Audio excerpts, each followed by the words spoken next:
All right. We're going to take a quick full look at your forecast, and we do want to address Henri, which made landfall over portions of Rhode Island earlier this morning. It's now just sitting over portions of New England because it doesn't really have much of that steering flow, and it's going to sit there for a while. It has downgraded to a tropical depression since landfall, but as a result of the heavy rain, because it is sitting there because of the lack of steering flow, that's where those areas could see quite a bit of flash flooding.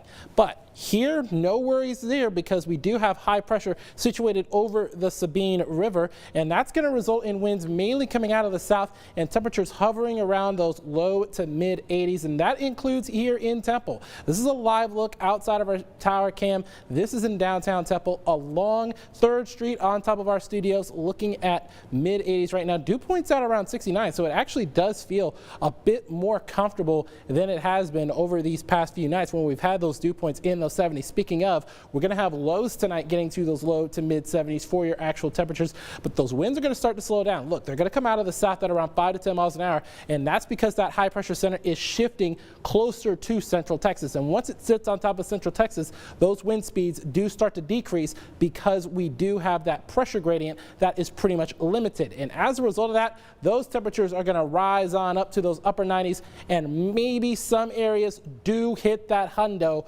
probably for the first or second time throughout the course of the summer, which has been a rarity. It's usually much more common in central Texas than it has been this year. Other than that, upper 90s across much of central Texas, a little bit cooler in places like Mejia and Fairfield, and that's because of that added humidity. It makes the air mass a little bit on the thicker side, and it's a little harder to heat up. But hey, it is a 10 on the Jordan-meter because our average high for this time of year is 96, and we'll get to 98 with perfectly sunny skies. And if we do get to 100, we will be 5th on the latest first occurrences of 100 degrees for the first time in 2021, or of all time, I should say. We're in that top 5 now. Let's see if we get to that 100-degree mark. Otherwise, we would tie 1919 and 1920 for not having any 100-degree days at all on record. And we could get pretty close by the time we get to Tuesday. Look at how I'm calling for. I am calling for 99 degrees with those mostly sunny skies. However,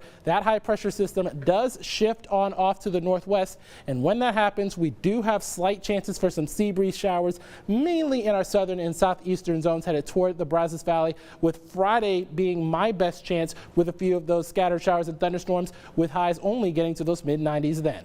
We'll talk a little bit more about your sports coming up right after this break.